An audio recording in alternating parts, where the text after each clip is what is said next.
everyone, and welcome back to the Strike and Ellicott Files, an unofficial podcast dedicated to all things Strike and Robin, as written by Robert Galbraith, aka the endlessly talented J.K. Rowling. My name is Kenz. I'm Lindsay. And I'm Pulse. And today we'll be continuing our reread of The Hallmarked Man, covering chapters 10 through 13, which takes us from Strike's birthday to Strike and Robin agreeing to take the case. Please be aware, as always, that our discussion of The Hallmarked Man will often reference the ending of this book, as well as the previous books in the series. But before we get into this chapter, there was somebody who reached out wanting to know if we were going to cover the questions and stuff that Joe did for this book. And we are. And this one is going to be about parenting and parenthood. So we can put the audio in? Is that how we're going to do it again? Okay, so let's have a listen. There is a strong theme of parenting through the novel. And there is an emphasis on fatherhood. Although Robin does get to consider motherhood in a way she's never done before, but what it is to be a good father, I think, really does speak to this idea that the novel explores to an extent what it is to be a good man. And even Strike does a bit of parenting, although not of a human, but we'll leave that to the reader to discover. Strike loses his real role model in this book, and I think that's very significant in any human life.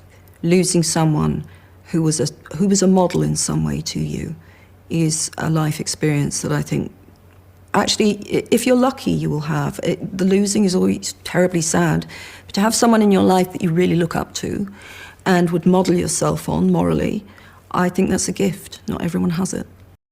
All right, this is a good one. Mm-hmm. Fatherhood is really woven into this book so beautifully, and it's not just in how it reflects being a good man, like Joe says, it does, but I'm also realizing there's some parallels between Strike and Murphy that are in this book about fatherhood, because you have one man who really wants it, so much so that we all believe he did something shady to try and get there. And Murphy, Robin lost this baby, but he suffered this loss too because it was his potential baby. And I'm sure that he's thought about that. And then you counter that with Strike, who has also suffered a loss. He just lost his father figure.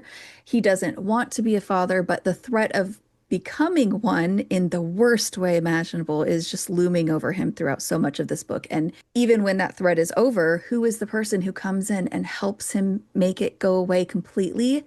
It's that estranged father who he's finally giving a chance and who actually surprises all of us by being kind of a good man. I was just thinking that Strike with Bijou, he was facing the threat of being a father. He was facing the threat of turning into his own father. Yeah. Rather than turning into the man he wanted to model himself after. The horrific irony of, oh, I'm the man I've always hated. I'm in that position now, instead of I'm not Ted, who I've wanted to be like my whole life. But I just thought there was some interesting things there with Murphy and Strike that I hadn't thought about before. Yeah. And then you also have things like Griff's, who's pretending to be this great father, but's actually a monster. And you can contrast that with Tyler Powell, who people are portraying as a monster, but he is willing to be a father to this child that isn't his in order to save Chloe because he loves her. And he is actually the good man when, compared with Griff's, obviously. And then you have people like Rupert, who abandoned his child because he thought it was the right thing to do, even though he didn't really know he was abandoning him. And I've always kind of thought that was weird, though, to be honest, because at the end where he's surprised that Decima kept the baby, the assumption there was strange to me. But maybe he needed to believe that she wasn't going to keep the baby in order to justify leaving, I guess. That makes sense. Lots and lots of fatherhood being woven into this book. Niall Semple also left his pregnant wife, although she lost the baby. But he did it because he was not well. Yeah. Yeah. Who else do we have as a father? Well, there's Robin's father, although we don't really get much from him. Well, he's got a new little He's got a new puppy. Maybe with the fish? Well, like she says, Strike does some parenting, although that's really, in a way, parenting himself as a fish. He is parenting this little fish. Even when he doesn't want to. It's very responsible of him. He's not going to let that little fish suffer. No. And then we get the mention of Ted's father. Ted breaking that cycle of abuse. Ted breaking the cycle, yeah. Anyway, these ones are going to be interesting because there is a couple of times where Joe has said something that I'm like, I don't know what I think about that. So there'll be lots to Oh, discuss. is the author wrong or am I wrong? No. I don't think it's Jokes. that I type was of I was trying to do the situation. Simpsons. I was trying to do the Simpsons meme, I don't but I know. forgot the wording of it, and then I realized you wouldn't know it anyways. That's So true. why was I even bothering? Yeah. No, So I mean, this is all yeah, part of my thought process because yeah, there are things that she says that I don't understand, although yeah. also things that I think I just see differently. And then I had whole conversations with myself about, can I see some bits of the characters differently than the author? Like, is Yeah, that okay? What does that mean? And it's like I've come to the I think conclusion so. where, yeah, I think so because some of it is just personality traits. Like Yeah, a couple times ago when she said something like Strike would annoy her. He doesn't annoy me because I feel like I'm relate to him a lot. So yeah. I think some of it just comes down to personality. It's not being like, Hmm. you did this wrong. That's a Yeah, totally different situation. So yeah, I think there's a couple of things that yeah, I see differently. So I think that these will be interesting to explore. I Mhm. think so. Okay, should we jump into the chapter 10? In this chapter, it's Strike's birthday. And it is in real life Yay. today too. Yay! Happy birthday, Strike. Happy Mhm. birthday To to you, you. Strike. Does Yeah, he need anyone to jump out of a cake? yeah. I'll put Robin in it. We recorded 2 episodes on the same day, which is why you'll have the Yes. happy birthday Strike last episode. Yeah. And then this And episode, it's this still episode. his We just birthday. really want to celebrate it 2 times, Yeah, Yeah. it's still his birthday. Happy birthday, Strike. All right. The epigraph for this chapter. A brotherly affection and kindness should govern us in all our intercourse and relations with our brethren. Are you laughing because she said intercourse? I knew it. That is what's happening, isn't it? Jesus wept fools. Sorry.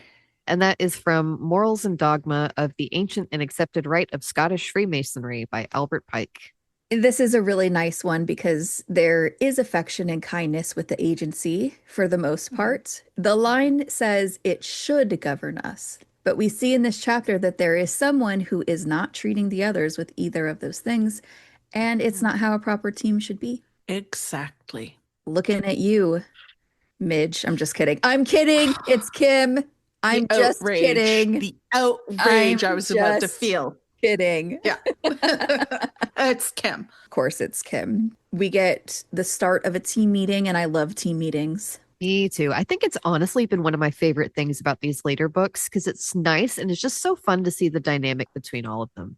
Isn't it so weird thinking about the earlier books where It was just them. it was just the two of them? Wow, we've come so far. Yeah. It's Strike's birthday. I love Pat in this whole birthday moment. She's so You cute. know that she's the one who got and wrapped the present. You know, she's the Mhm. one who made the cake in her Princess Diana tin. Oh, she definitely did. Probably fully knowing that Strike would be a bit opposed to the whole ordeal, but she's doing it anyway. I think that knowing Strike would be grumpy about it would add a little extra piquancy to Pat's enjoyments of the whole thing. Because she's doing this nice thing because she cares for him, but also the fact that she gets to watch him squirm at being the center of attention, it's like the cherry on top for her. I think you just wanted to say piquancy. I do like saying piquancy. It is a fun word for us. Watch him do something for Pat's birthday in the next book. I'm calling it now. Oh my Aw. God, I would love this so much. Do you know what I realized? That whole summer coming up in the next book, there are a ton of terrorist attacks in London. And Yeah. then Grenfell Tower happens that summer too. It does. It's going to be pretty fucking brutal. I'm banking on Grenfell coming up because that's the biggest It fire has to. that they've That was had huge. in UK history in recent memory. It was such a huge scandal. There was another attack on the bridge. There was an attack in Borough Market at the same time. It's going to be a stressful summer. If the timeline goes into the summer, I wonder if. It has to. We ended in April and we're getting Pat's birthday. What do you mean we're getting Pat's birthday? Is this something I forgot? Yeah, she mentioned it we on find out Twitter. it was May 8th. She said it on Twitter that we'd find out. So I assume Why that do means I we'll see not it. remember this? I don't know. That's crazy. Well, we weren't supposed to find out when her birthday was until book 9, but she said it on Twitter. Oh, okay. Mhm. That does Yeah. sound familiar. Mhm. Okay. It's going to start in at least May then. Well, it's starting picking up in April, but I think it'll go at least into May. True. Yeah, True. it'll at least go through May. Yeah. Okay. But Interesting. yeah, on the 22nd of May was the Manchester bombing of the Ariana Grande concert where 22 people died. Jeez. The London Bridge terror attack was on June 3rd, which was 3 terrorists drove a van into pedestrians on the bridge before stabbing people in Borough Market. 8 people were killed. And then 14th June is the Grenfell Tower fire. It's a rough summer. And the Grenfell stuff went on for like months and months and months afterwards while they were doing investigations into why it happened. Basically, as I understand it, they built it with insulation and stuff that was extremely flammable. I was watching a documentary on it. There was a certain kind of order that they had for like how they addressed things in emergencies like this. Yeah. And they were basically saying, just stay where you are. Don't try and get out. Just stay where you are. 72 people died. Well, who was it who was saying, remember the theory that we were given about what the case could be about and connecting to Strike watching the videos? If all of that's going on during the timeline. I could see it. Anyway, sorry, that was a bit of a digression. Yeah, anyway, back to the Diana tin that says definitely didn't belong to the office. That made me laugh because I'm just imagining Strike being like, oh, I gotta have this. Right? It'd be right up there with like Lula's sparkly pink laptop and Cuckoo's Calling. Strike not wanting to remind Robin that he's 42 made me laugh a bit here because trust me, bud, she does not mind at all. Because with 42 comes the smile lines around the eyes and like the gray hairs at the temples. And I forgot what I was saying. You got lost. Where are we? Robin walks into the office all happy and cheerful, wishing Strike a happy birthday. And he tells her that she looks remarkably good. Okay, so he couches it for someone who's just got off their sick bed. Sure. But we all know he actually just means flat out remarkably good. You know how that one time people laughed at us because we were all giddy about their knees touching? I think it was in Trouble Blood. Yeah. Remember that? Yeah, that's legit though. This line reminds me of that because the way I feel actually breathless while reading it. And it says, she headed a little awkwardly towards Strike to give him a hug and a kiss on the cheek, which he accepted gladly. No. That was the best birthday present he got. He loved it so much more than the whiskey and vape juice. He said, you got a hug and a kiss from Robin. I know. Best birthday ever. It's just the amount of swooning that's happening inside my soul with this line. I know. Yeah. You know, see, it doesn't take much to please us. It really doesn't. It's just like a sentence. A sentence, yeah. Yeah. And also, which he accepted gladly. Oh, he's precious. I love him so much. This is why I swear that their love story is my favorite of all time. Because it's not what can be the spiciest, as they say, or whatever. It's these little interactions that give you, us, the reader, secondhand butterflies. It's so good. So good. Also, this is one of the 2 sweet interactions between them in this chapter that Pat could be noticing.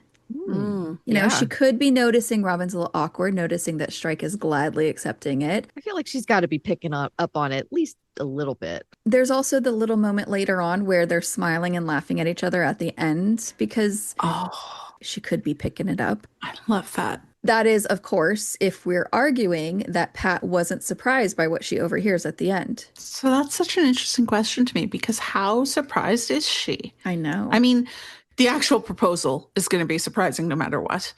Yeah. To everyone. But Strike's feelings, like, has she noticed them before? That's my question because she was cool and collected, but that doesn't mean anything with Pat. I think she's pretty cool and collected, I think that maybe she's been kind of wondering because if everybody can see it, I mean, maybe she's not ruminating on it and being like, I wonder if they're together, but she's probably in the back of her mind, there's something going on between these 2. It's definitely possible that she's seeing moments like these and suspecting because I do think that we see Pat noticing things about them, like a mother would. We can't know for sure, but she notices Robin's not happy at home.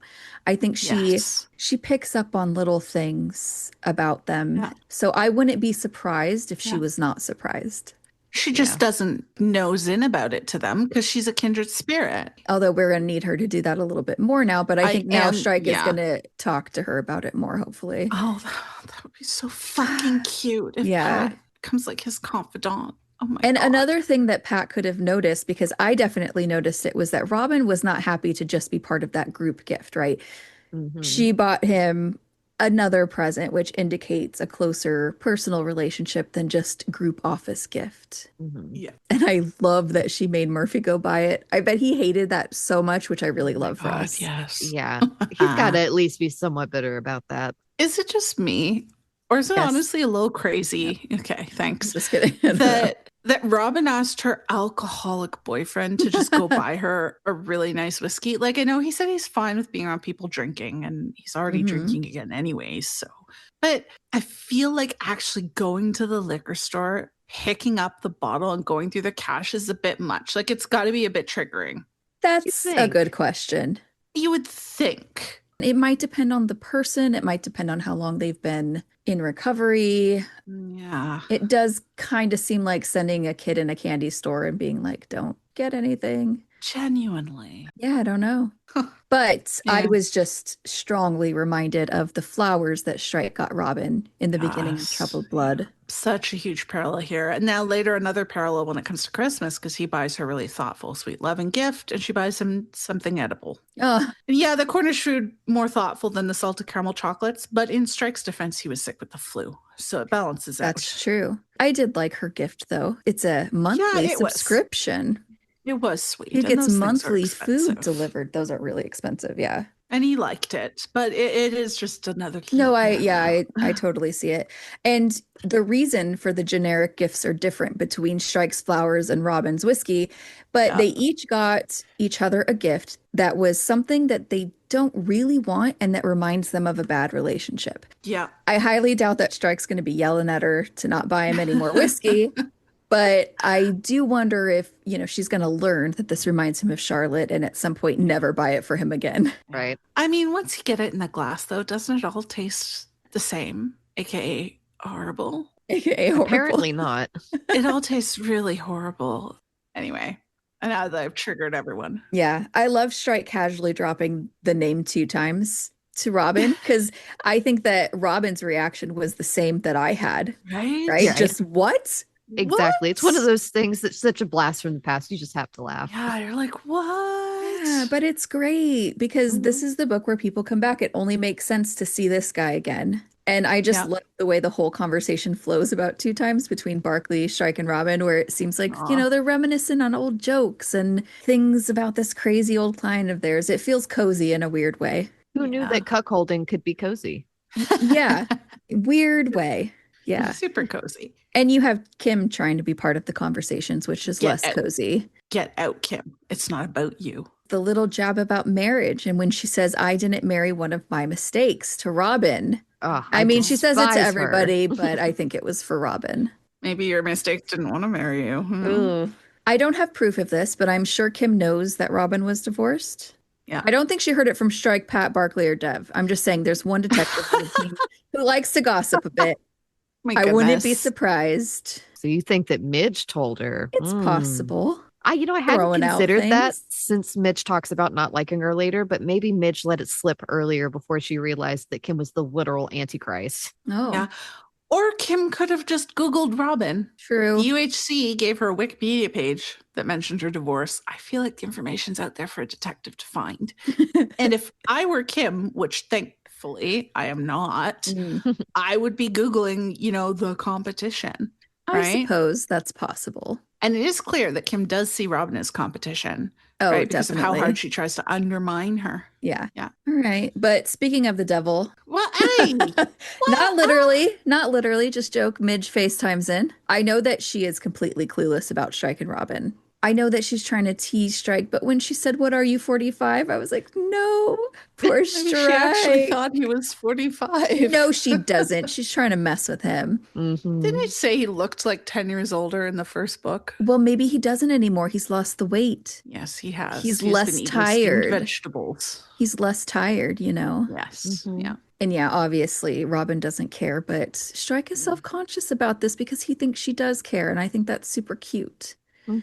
He just doesn't even know. He doesn't even know. Doesn't even know. He doesn't even know. Oh, I can't wait till he knows. Let's talk about how much we hate Kim some more, because the way she cuts Midge off to say, I already told Cormoran that. The only time anyone should be cutting Midge off is if she starts gossiping again.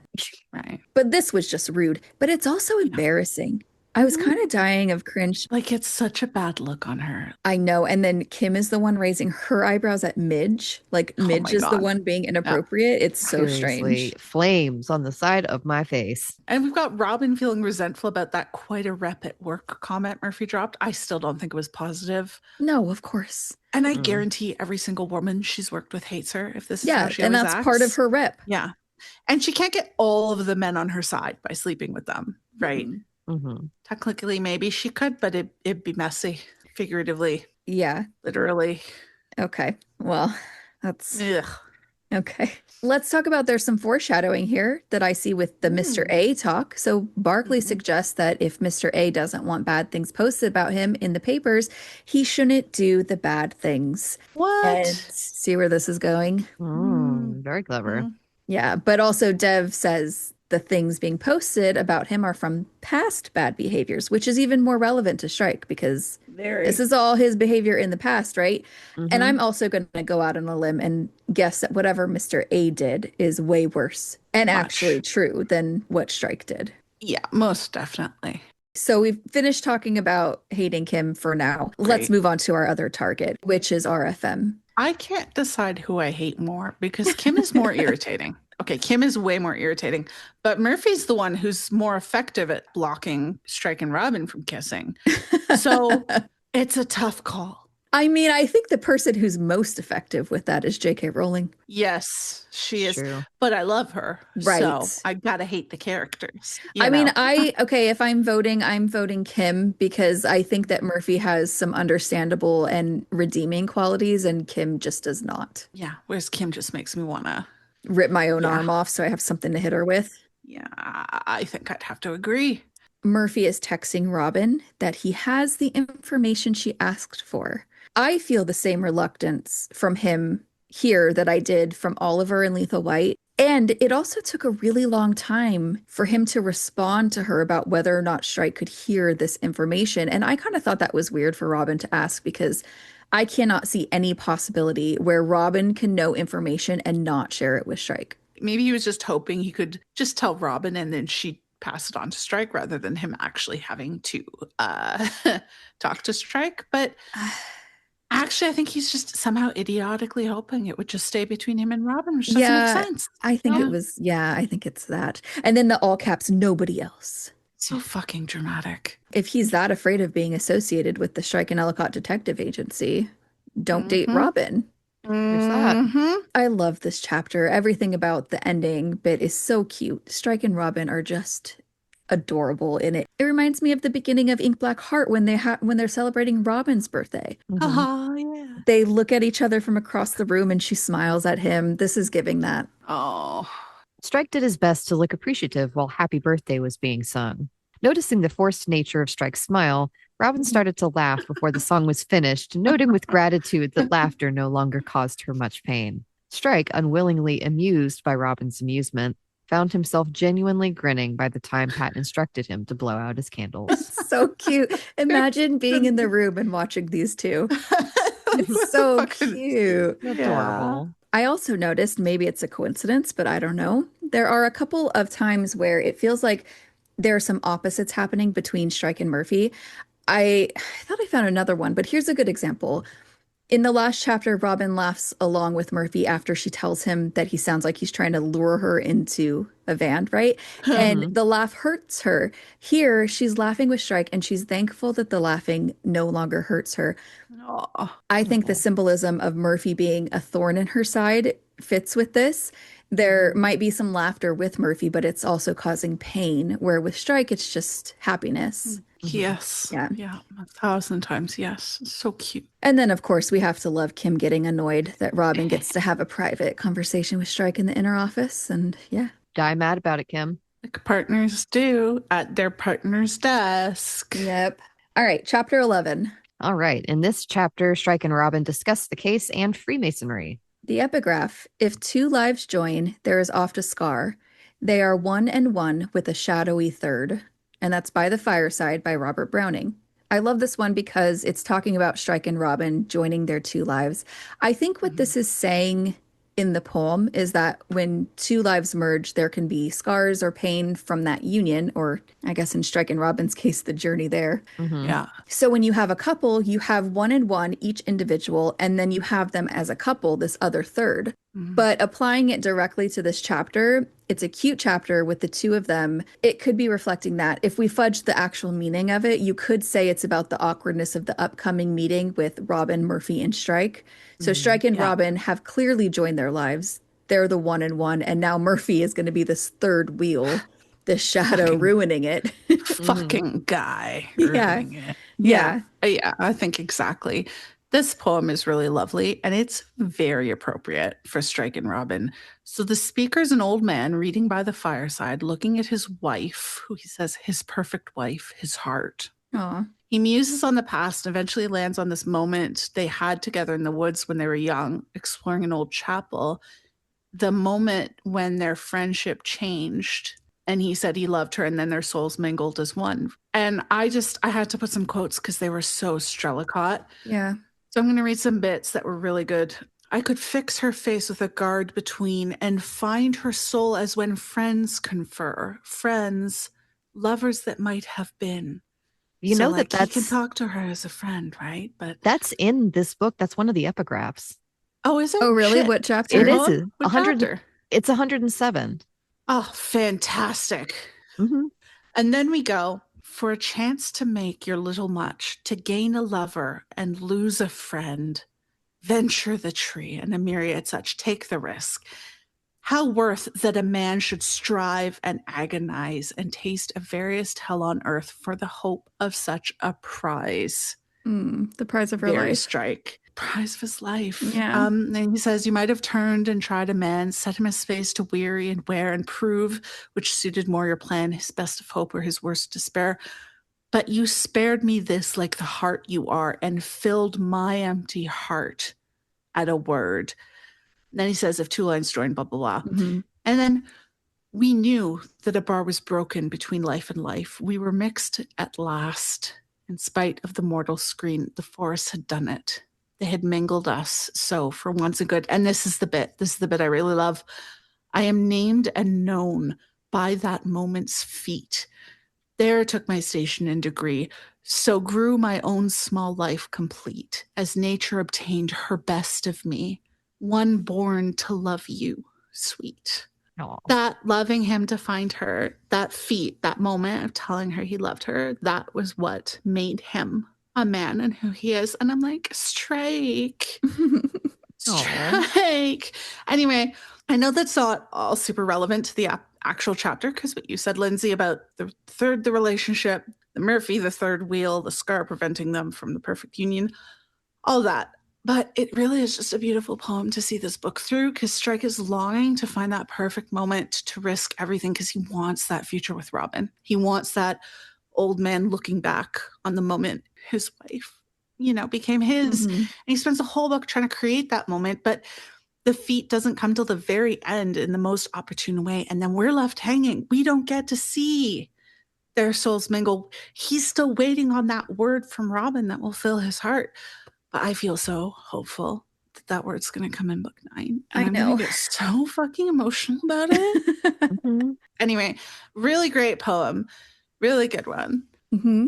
I was heartbroken to discover at the beginning of this chapter that Midge and Tasha weren't doing well because I was so invested in their romance. You are going to be shocked, but I was not. Yeah, me neither. I am sorry for your loss, though. We will be thinking about you during this trying time. Yeah, the Thanks, loss Ken. of Midge and Tasha and Roundtree. Oh, it's a lot. Like I lose my fictional dog and I lose my fictional bodyguard slow burn romance. Come on. It wasn't that much of a slow burn. Bodyguard super fast burn romance. Come on. I never got the impression these two are going to go the distance. But also, if Tasha is actually cheating on Midge with a co-star, then it's not worth being upset over, I guess. True. But Midge could be the crazy jealous type and Tasha's innocent. We don't know.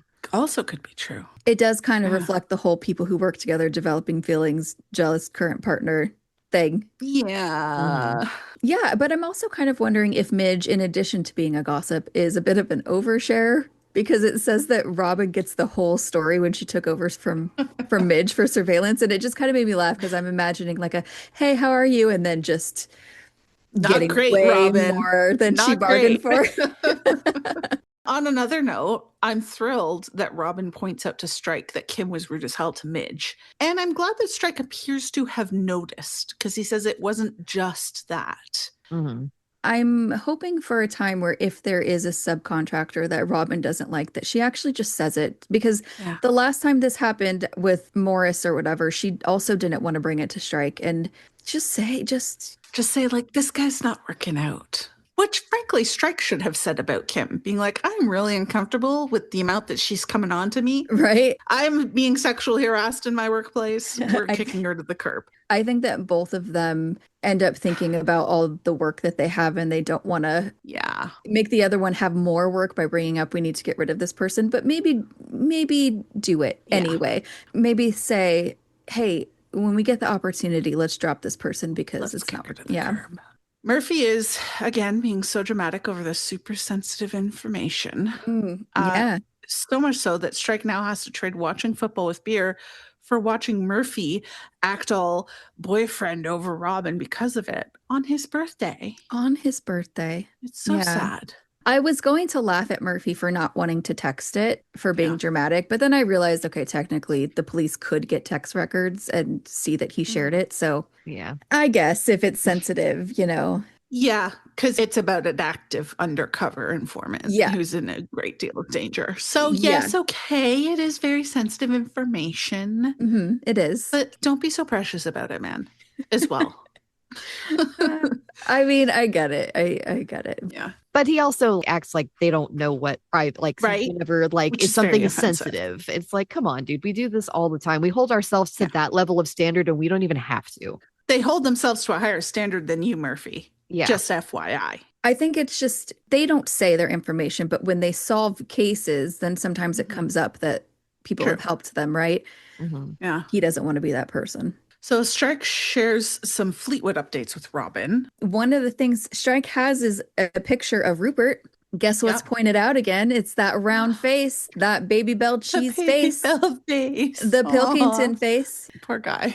I also love the line about Schenker that Robin had a fondness for him. Strike felt was at least partially ill-advised. And of course she does. He helped her do something dangerous and reckless. Of course she's going to have a fondness for Schenker. Of course. Which is exactly what concerns Strike. Exactly. There are some things you can't go through together without becoming friends, and working together to confront a pedophile is one of them. Yeah. Aww. I think a mountain troll is a pretty good comparison to Brockbank. So pretty apt. That is pretty good. Strike quotes some Freemason silliness, and Robin just stares at him.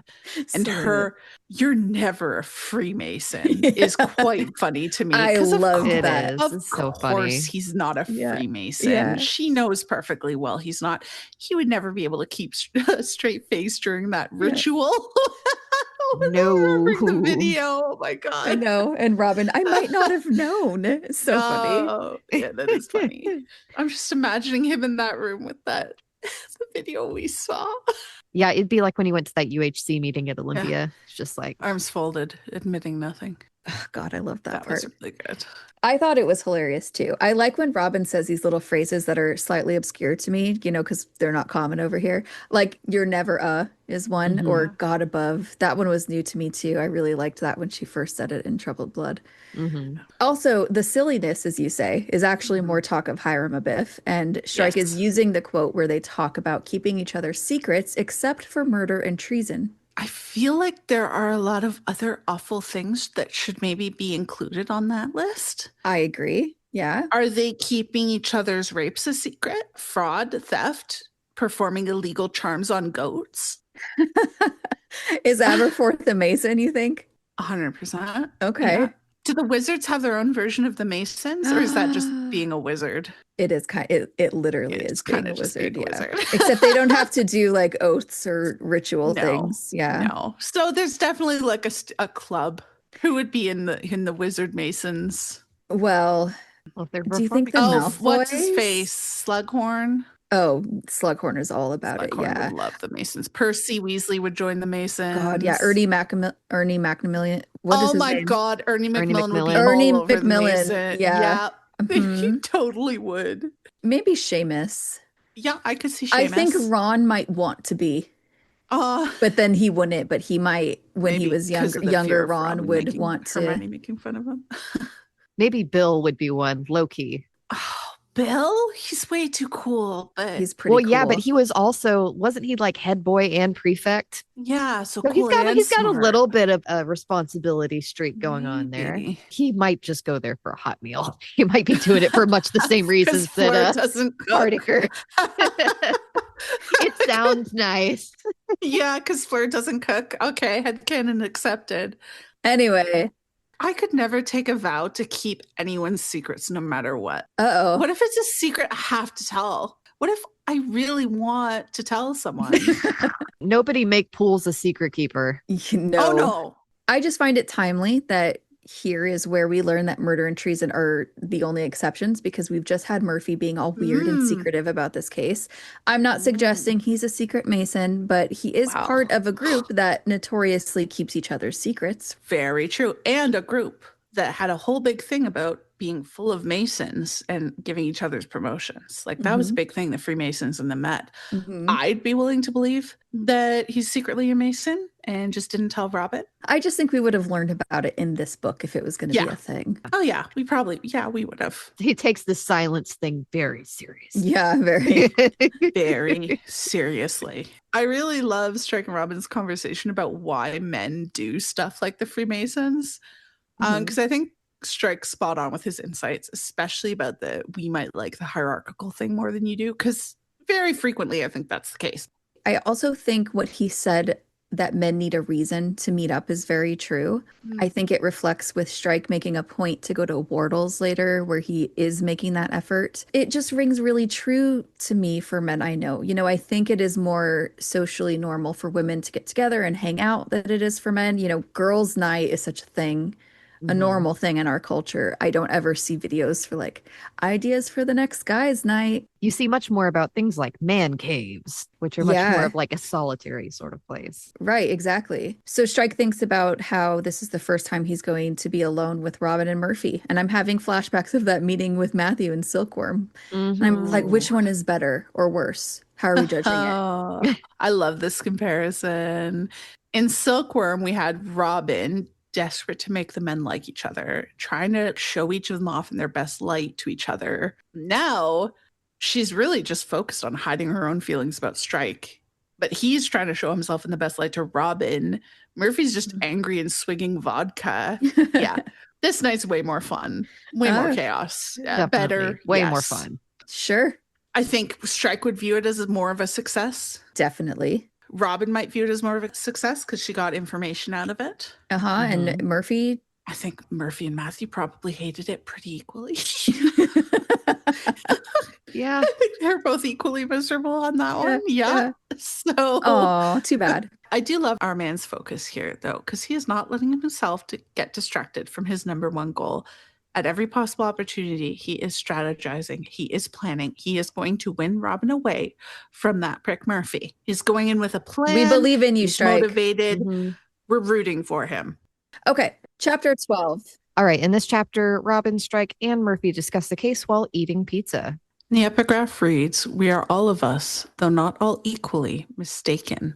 And this is listed as the Liturgy of the Ancient and Accepted Scottish Rite of Freemasonry by Albert Pike, but actually from Morals and Dogma of the Ancient and Accepted Scottish Rite of Freemasonry. My God, there's more than one of these books? That was my exact thought just now. I don't know what all of them are mistaken about, but I like the idea that the mistakenness isn't equal, because Murphy's got to be the most mistaken.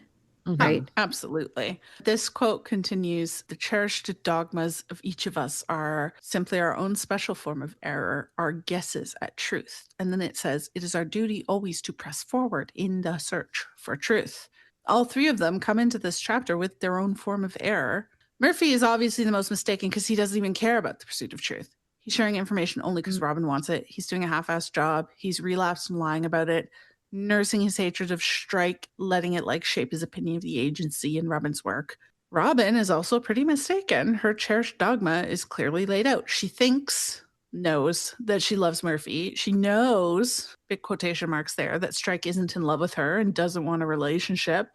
They're both false ideas that she's clinging to instead of looking at the truth. Yeah. And Strike, well, he's the least mistaken. You know, his cherished dogma in this book is sort of his interpretation of Ted's advice. And he's using it to frame this whole situation as a boxing match with fucking Murphy.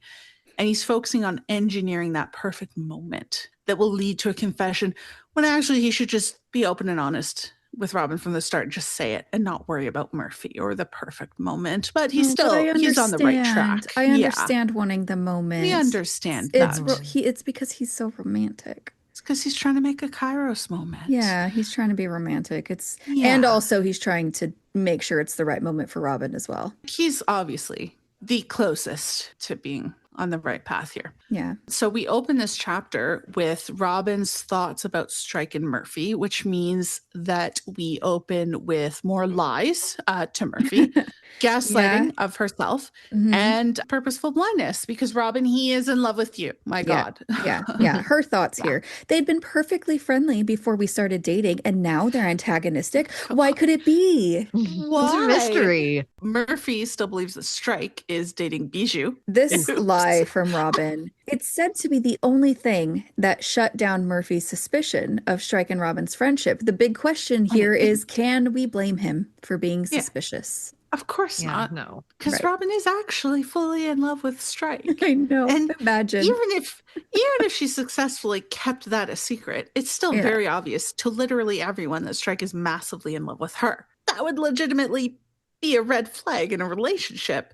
Yeah. Do you think that this lie might still come back to bite Robin in the ass? Because God, I hope so.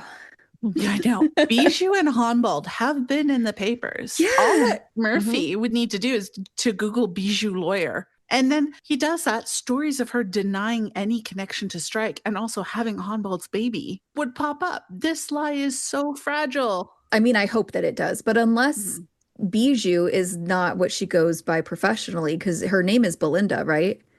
Oh, is it? It's still a fragile lie, and I hope it comes back up. Me too. Oh, I hope it feels like one of those loose threads. It's going to be pulled on. And it's not that I want Robin to be in trouble, so to speak, but Joe used the word comeuppance for Strike in this book. I feel like, does that mean that Robin should have a comeuppance too, in the form of drama for lying to this man that she wants things for over a year?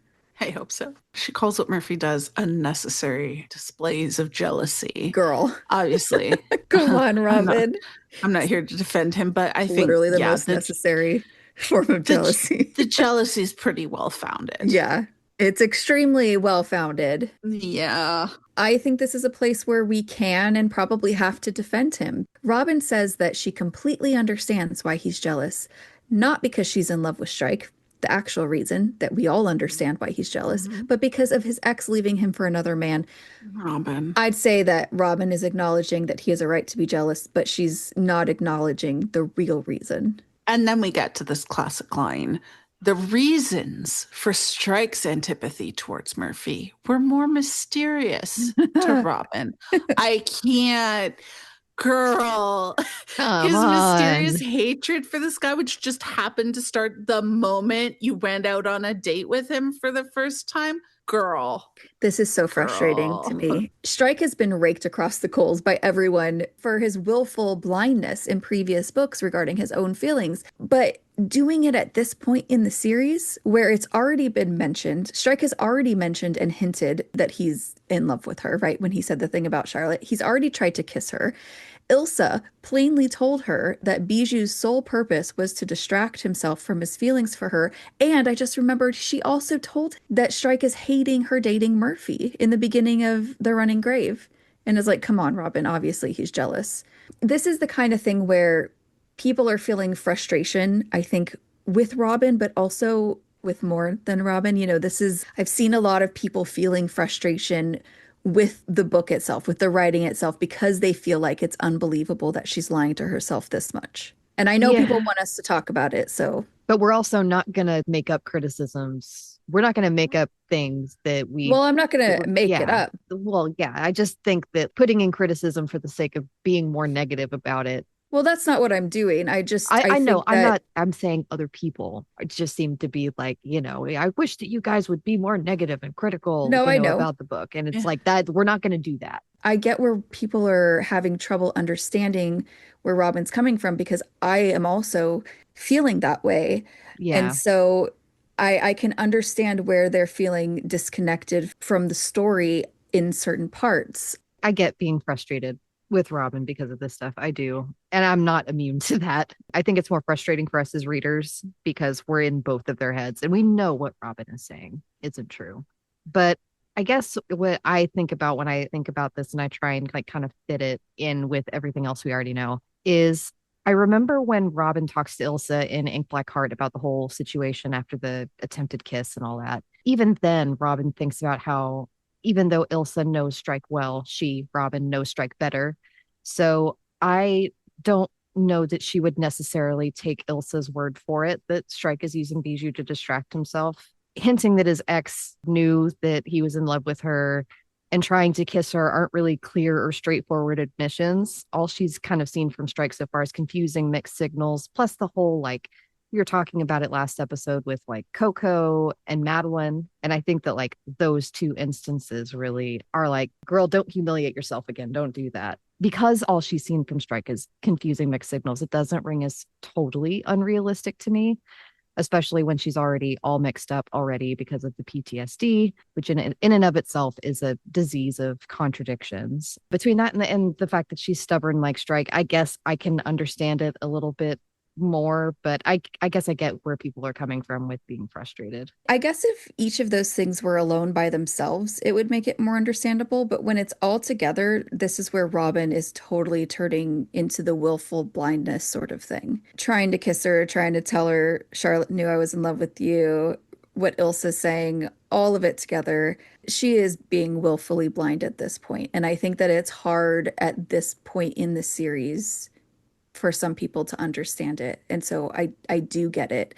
When it comes to the feelings of frustration with the writing, I just feel we don't have the whole picture yet. And I do trust J.K. Rowling to be true to the characters while also being true to what's realistic. Because some people are saying it's not realistic, but we don't have the whole picture yet. Bear that in mind. We're going to get there. That bothers me a lot about some of the major criticisms was like, we don't have the full picture. It all has a greater purpose. It's all going to fit into the whole thing. And I don't know. It's like every other book when there's not straightforward progress or Robin doesn't act in the way that we expect her to. I feel like there's always these same kinds of criticisms that tend to crop up. And I don't know, I get kind of fed up with it because people said that Robin wasn't in character in Ink Black Heart either. And, oh, they're dragging this out too long. That's not realistic. Or this was ghost written. This was written by somebody else. Wow, you're on the wrong corners of the internet. I love not listening to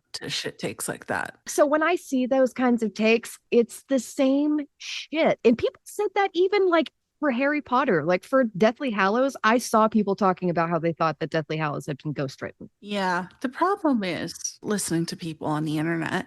Yeah. I think there's a difference in saying that something feels out of character. I think that is crossing into the anime territory because she knows these characters better than we do and has the whole picture. But I think that saying, I don't understand this, I can't relate to this is frustrating to me is different than that.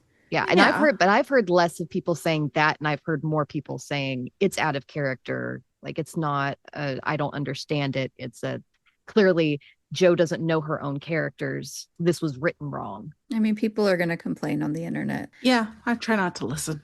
But as far as our discussions, I do understand questioning some things and trying to talk it out because there were things that she said that I couldn't understand. Like when she talked about Robin lying to herself less than Strike in one of the interviews, that was something that left me feeling like, do I get these characters? Like, what am I not understanding? Because I don't see that. I know the question you're talking about, and I know that it bothered you a lot because I remember you texted me about it because you were like, I don't know how to feel about this. Yeah. But in the clip, it asks, how have Strike and Robin been influenced by their past? To which Jo responds, I think Robin in some ways has more self-knowledge than Strike in that she's more open to analyzing why she may feel mistrustful or the reverse. Strike is a large man who can afford to operate on perhaps slightly less watchfulness and vigilance. However, he's someone who hides things a lot, even from himself. He's a little bit deluded because he thinks of himself as someone who's very honest with himself, but he wouldn't currently be in the dilemma he's in emotionally in this book if he hadn't failed to acknowledge what he was actually feeling. Again, so much more I can say. I'm just going to leave that there. Yeah, this one's a struggle. Robin's self-knowledge here is, as far as I'm interpreting it, more connected to her rape and physical safety. And I don't think that it's supposed to be all-encompassing, just from how I'm reading Joe's and listening to Joe's answer here. In some ways. Yeah, I think that's why she contrasts it with Strike being a big man who doesn't have to be as wary of being safe right after that. Then she talks about how Strike lacks some self-awareness when it comes to his feelings specifically. So I don't know that Joe thinks that Robin is always the more emotionally self-knowledgeable one, and you still got a good grasp on her. But she did word it weirdly. I think she just shifts from one topic to another a bit. Yeah, but it's putting them next to each other like that. In some ways Robin has more self-knowledge than Strike. So if she's talking about being vigilant and stuff, and yeah, because of her past. But then she jumps to Strike is in this position because he's not honest with himself. Putting those things together is confusing. I get what you're saying, but it's confusing to me to have those things together because it does seem like it's Strike's the reason that they're not currently together because he doesn't acknowledge his feelings, but then Robin is the one running away from them in so many instances. So I'm just... Well, if he hadn't... I think that if, like, prior to Coco, if he had, maybe, I think that this is her saying that if he had, things would have gone differently. Maybe she might have been okay with it. She's running away because of Coco, because of Madeline. She's just, like, every time she thinks that there's something that's going to happen, she gets don't think about that. Don't even think about that. He doesn't want that. But he also thought it too. And then she went off and stayed in a marriage for a year. So it's like, how is Strike just in this position because he failed to acknowledge? Like, it's been both of them. It feels like Strike is the one who knows himself better. So I'm so confused by this answer. Well, I understand what you mean about the... But it's how they're marked by their past. Strike is marked by his past in the fact that he refuses to acknowledge love for being what it is because of his past dealings emotionally. Robin's past, specifically the trauma part, the acute trauma, influences whether or not she feels like she can trust people, and Strike's past influences whether or not he can be emotionally honest with himself about things like love and developing feelings for someone else. In this book, though, it's... Well, I don't think that she's... That was another one of my questions is she talking about currently or in, like, overall in the whole series? That was another thing that I was curious about with this answer as well. I think that for Robin, I think that that's like an overall sort of thing, because she says specifically he wouldn't be in this dilemma he's in emotionally in this book. Yeah. She specifies that it's in this book, but when she's talking about Robin being more self-knowledgeable when it comes to feeling mistrustful and all that kind of stuff, it sounds like she's speaking generally. Is this the whole answer? Yes. We can come back to it because I'm sure we have more. Yeah, let's come back to this one because it's a long conversation. Yeah. This next bit, we get to the start of Robin convincing herself of a story about Strike that's totally false. That he's afraid he'll lose his business partner to marriage and children. He's not. He's afraid he'll lose the love of his life. Totally different. But she's going to build and build on this story for the rest of the book and interpret every move Strike makes as another block in the he's doing this thing wall because she's afraid to consider the alternatives. I mean, I almost don't know what to say about this because it's so frustrating to me. Just take all of that, Robin, and apply it to the other man.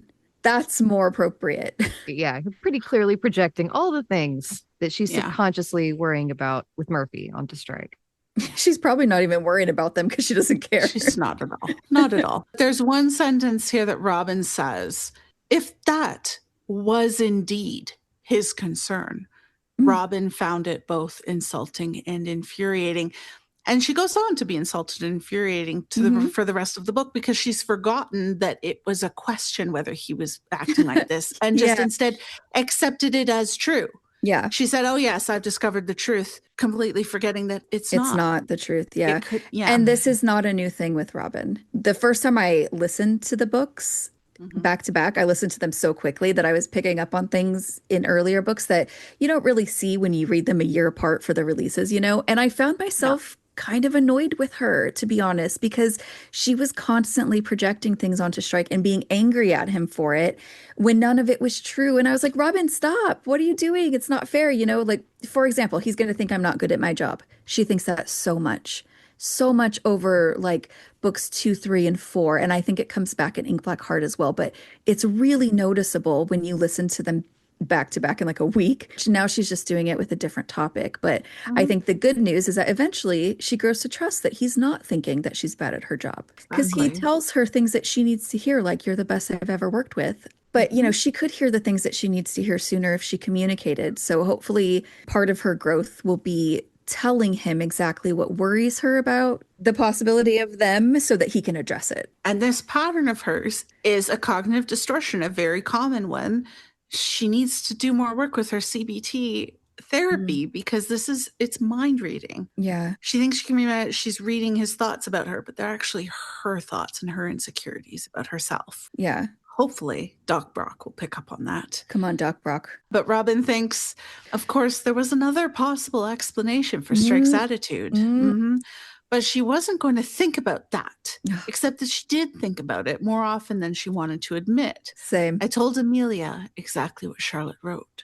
She knew I was in love with you. Oh my God. I can't wait to see her thinking about the proposal in book 9. I know. Oh, it just makes me all flustered. Robin hated her ill-disciplined brain for returning yet again to the conversation in which Strike had lobbed his bombshell, then walked nonchalantly away. Robin. Sweetheart, Robin, I'm going to hold your hand when I say this. Yeah. You're literally the one who walked nonchalantly away. You literally walked away from that conversation with your boyfriend, my darling. Your feet were the ones moving.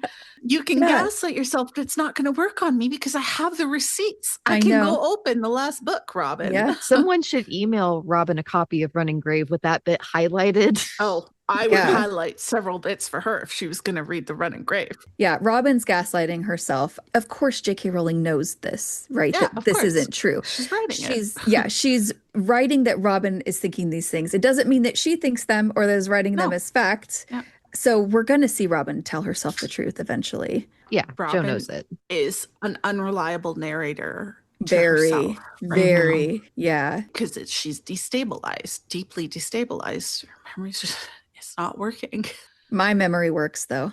Mine not so much, but some things I remember. Right. Important things like Strike and Robin. Yeah. Jo's doing this deliberately because it's symptoms of what's happening with Robin, which is cruising straight towards a total breakdown. I thought you were going to say cruising for bruising for some reason. I don't know why. Cruising for mental bruising. Yeah. Speaking of Doc Brock, I'm really hoping that she spends some time teaching Robin that she's allowed to think her thoughts and feel her emotions, and that her internal world isn't something she should be disciplining into silence. Yeah, you mean she can feel stuff without analyzing and disciplining it half to fucking death? And then she thinks, he's not in love with you. He was just being an annoying sod. Strike can be an annoying sod and also deeply in love with you, Robin. They're not mutually exclusive. I just don't understand how she gets to this place, though, because has he ever decided to be annoying by joking that he's in love with her? That's not something they joke about. She's just jumping from, oh, he annoys me sometimes. I need to find an excuse. You know? She's starting from the emotional place of, I need to make this not exist because it's terrifying to me. So I will do literally anything in my brain to make it not happen. This is one of those things where if she just said it out loud to someone else, she would realize how nuts this sounds. Because sometimes when you're like in your head real bad, and you're isolating, you don't think about how crazy some of the things you're thinking are until they come out of your mouth and you're like, oh. Yeah. And you see someone else's face and you're like, so that wasn't a normal thing to say. Yeah, exactly. Robin needs that sort of moment. Like, oh. Ilsa, where are you? Well, we know she's not going to listen to Ilsa. Yeah, I know. This line feels important. It says she wiped the coffee table a little more energetically than was required, as though to defy the slight throbbing of her operation site, and reminded herself that she was happy with Murphy. I think the reason why this line feels important is because, again, it's showing us that Murphy is this thorn in her side, and she's putting up with it anyway to defy what she knows is true. So she turns on her TV for a distraction, only to find Jonathan Weiss staring back at her. Oh, no. How horribly appropriate to have this creep literally haunting her in the middle of her own little self-brainwashing session. She cannot escape this cult and what her time there did to her. You know, maybe Dr. Brock will have to talk to a shrink that specializes in deprogramming. Deprogramming Robin from her own cult of... Her own cult of lies. I think I love Murphy. That's the worst cult to join. The worst cult. It's interesting that you say this because I hadn't thought about that before. Is there something specific that happened in the UHC or she was taught that she is doing without realizing it to lie to herself? Well, she'd spent a lot of time in the cult. You're expected to believe blatant untruths, blatant contradictions. You're expected to go along with it. I think that sort of, you're expected to believe this and this. They don't make sense. You know, they're not true. They contradict each other. Believe them anyways. Yeah. I think 4 months of that can, wear you down a bit. 4 months of having to look as though you're in on this. And if someone sees that you don't believe it, you'll be punished. It might put a fear of her revealing her true emotions. She might be more afraid of revealing what she thinks to people because of that experience. That makes sense. The constant thought redirecting. Yeah, I genuinely think the time in the cult affected her a lot. And it might be contributing to a lot of what she's doing in this book to herself. This thought that Robin has about Murphy being late, and obviously we know why he's late, but she thinks that he'd only have himself to blame if Strike was there first. It seems like a bit of a weird thought because he would get mad if Strike was there first. Yeah, it would have been a hilarious switch up, though, from the drinks with Matthew and Silkworm. It kind of reminds me of this bit in Lethal White where it's always killed me, even though it's a different situation. When she and Matthew are on their anniversary trip and she doesn't take any painkillers because she has a headache so that Matthew won't get mad that she's complaining. And I don't know if this is more of Robin assuming that people will get mad at her for any little thing, but the thought of someone thinking that you're complaining for having a headache was always the most ridiculous thing for me. I was just always willing to believe it because it was Matthew. You know, just like I'm totally willing to believe that Murphy would be mad if Strike was there before him. But maybe this is more of Robin doing that thing where she's assuming what people are thinking and taking it as fact. I am 100% willing to believe both of those things about both of those M's. The M's? Yeah, the M's. It's just so ridiculous that she has a headache. She can't have a headache. Like, that's just so ridiculous. Maybe if you weren't thinking about work so much, you wouldn't have a headache. It's not how headaches work, yeah. I know it's not how headaches work, but he's so stupid. Well, So Murphy finally shows up late, flushed, and drinking from a suspicious water bottle. And can I say, Murphy, I see what you're doing. Yeah. Okay. Yeah. Also, did he drive here? Drinking straight up vodka from a water bottle? He says that he got blocked in, right? That's not safe. And I assume that that's what he was doing over Christmas when they drove up to Christmas too. God. So Robin greets Murphy with a kiss and a hug. Glad to know he's been getting some exercise. Hopefully it had brought down his stress levels. I hate that we have to experience her giving him affection. It is way less disgusting. Cute. It is disgusting. It's way less cute than the hug and kiss that she gives to Strike in the previous chapter. It's rude that we have to read about it. It's like how it was watching Strike with Lorelai and Madeline. Like, go away. But Murphy has definitely not been doing exercise. And I highly doubt that his stress levels are going to be brought down by this in any way. No. So, I mean, I almost can't blame the man for needing a drink when he's about to spend the evening with his girlfriend and the man she's in love with. So. Yeah. So we've had Robin lying to herself. Now we've got Murphy showing up and lying his ass off to her. And soon we're going to get Strike lying to Murphy to cover up for Robin's lies to Murphy. This is going to be a fun chapter. It is, yeah.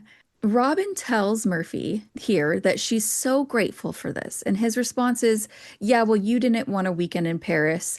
I don't know if it's me being too critical, but he doesn't even say you're welcome. And I think it's because he's not welcome. No, he yeah. doesn't want to do it for her. It wasn't like, oh, of course, you're welcome. Anything for you. No, no, no. It's just that he had to do it because this is what she wanted. I feel like the problem is that she doesn't want the thing that she's supposed to want. Bigger picture, though, that's absolutely true. She doesn't want the things that she's supposed to want. So Strike arrives on time and with a bottle of wine for his hostess. That's growth, baby. He's putting in the work. He said He's he was putting in the willing to work. do it. Yeah. And it's a nice juxtaposition with Murphy being late and showing up with fake props, that water bottle.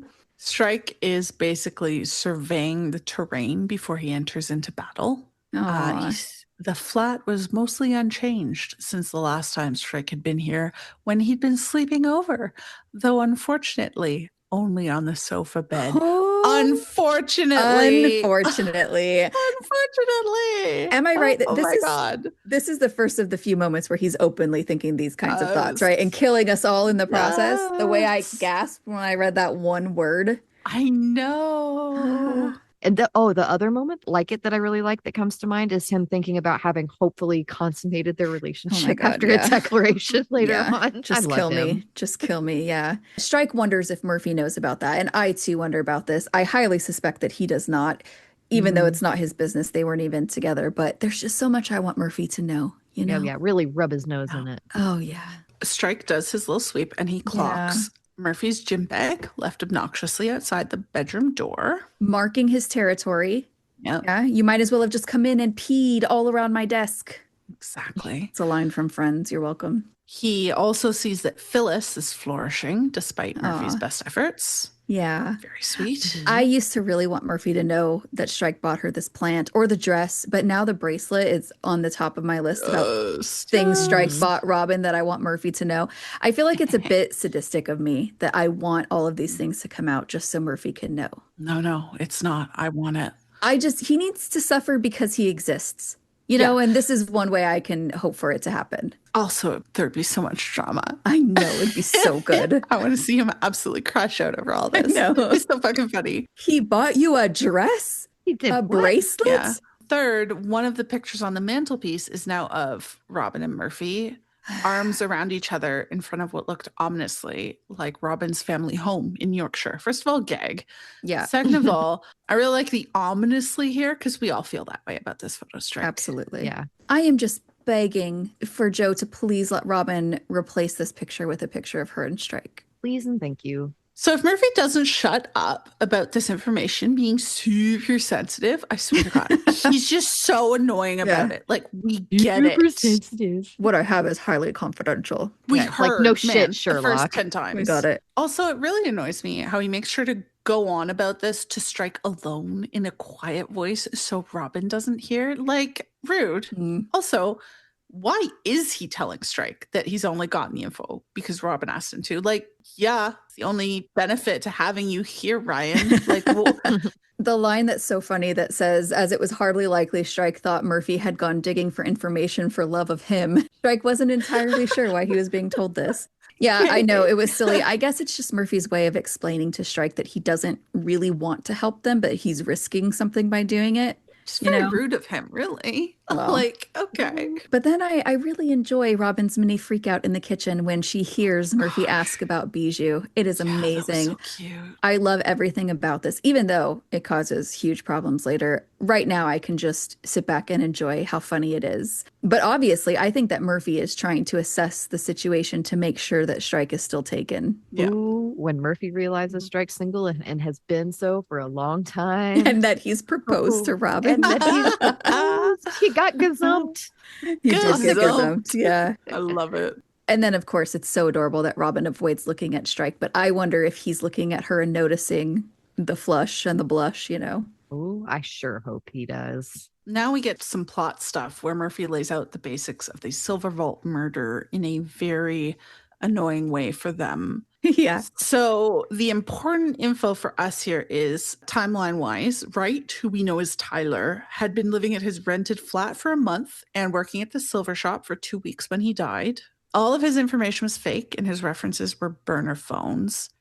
And I'm pretty sure this is what the cleaner Todd helped Tyler get all set up to get him the job, but also to make it as hard as possible to figure out who he really was after he was murdered. I am having one of those dumb moments where something's clicking into place for me because, yeah, Todd helped by filling out the application and pushing it through, but then Todd was working for Griff's. Yeah. So while Tyler thought that he had found this escape for him and Chloe, it was all a setup, and that makes it so much sadder. He was walking into a trap with this.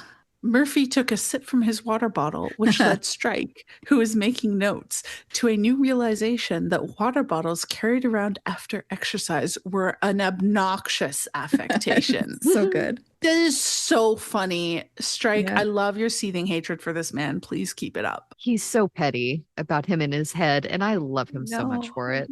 And also, it's the foreshadowing that we all picked up on right away because we were ready for it. Oh, yeah. So Strike asks Murphy if he has any details on the footprint. And the guy, he just gets pissy about them trying to catch the killers and never even answers him, which is rude. This interaction is so good because it says that Strike matches his stony glare by saying that finding the killers would help them identify the body. And Murphy's response is just so pompous. As you'll realize in a minute, you'd be very ill-advised to try tracking down these particular killers. And I'm sure Strike is just shaking in his boots now, Murphy. Oh, yeah. Like that's going to do anything aside from pique the hell out of Strike's interest. Oh, my God, I know. Strike asks if the killers had disabled the alarm when they entered the shop, and Murphy doesn't know. I love this for me. I know. It is more evidence in our Murphy's a shit detective actually pile. Clearly, Iverson is willing to give him all this info in detail, but he didn't think to ask any clarifying questions to make sure he had the whole picture.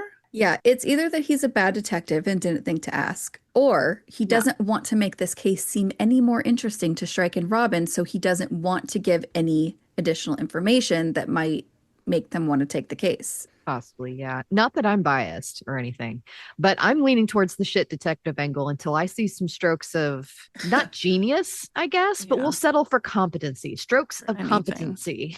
I definitely think he was just getting like the bare minimum because he doesn't actually want to do this. Robin asks if there's any sign of the silver, and Murphy says his contact didn't tell him about that either. I'm assuming he didn't ask. No, of course he didn't. But he has learned from the last question. So now he's placing the blame on Iverson and not himself. Maybe they shoved it in backpacks, he says. Were they carrying backpacks, Ryan? Do you know how much silver there was in the vault? Its approximate weight, literally anything? No. He's so useless. And one of them was big. Yeah, one of them was enormous.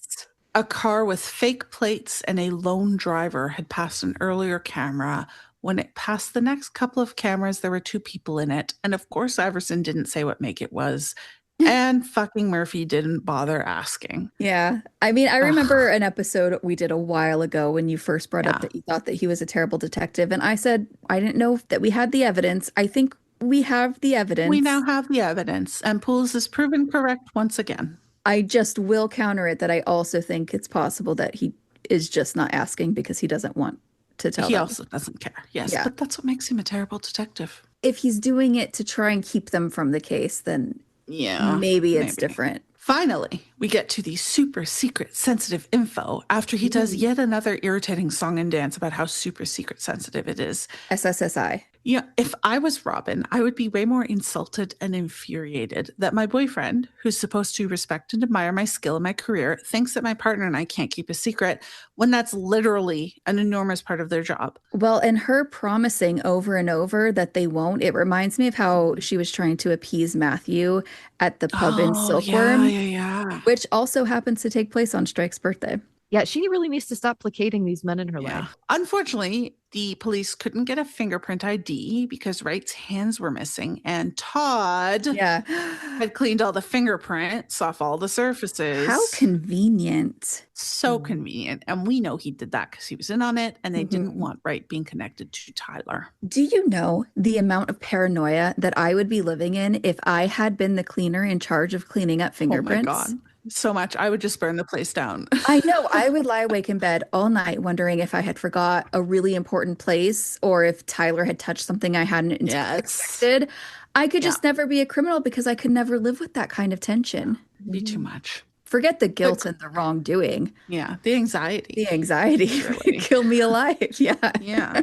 Griff really got super lucky with this Knowles ambush coincidence, which meant that the police totally stopped looking into this murder, though. Yeah, he did. When they're talking about the cleaner Todd, men can clean, I've heard, said I love Robin. this. Yeah. Thought that was an urban myth, said Strike. Acting as though he hadn't heard this exchange, Murphy continued. So good. I love these two. I love Me them. too. You know Murphy is seething about this because they so obviously share a connection and a sense of humor. Yeah, He's just trying to pretend that Strike doesn't exist. I know, and it's so cute. And I love the joke between them and that Murphy got to see it. Anyway, we find out later that Malcolm Truman is a Freemason, and I feel like there was a Brandfoot connection here too. There was. They were a part of the same Winston Churchill Lodge. So that was the whole getting him to announce Do you Knowles. think that was Truman involved in any of that? Well, he would have had to keep the secret because it's not murder or treason. Right. So don't like that. Robin wanted to ask Strike what he thought, but didn't want to do so in front of Murphy. Strike, meanwhile, was musing on the fact that the CID man clearly didn't want the agency to take this case, and even though he'd been averse to taking it himself until this moment, Strike suddenly wondered whether he wasn't being offered a spectacular opportunity to drive a wedge between Robin and her boyfriend.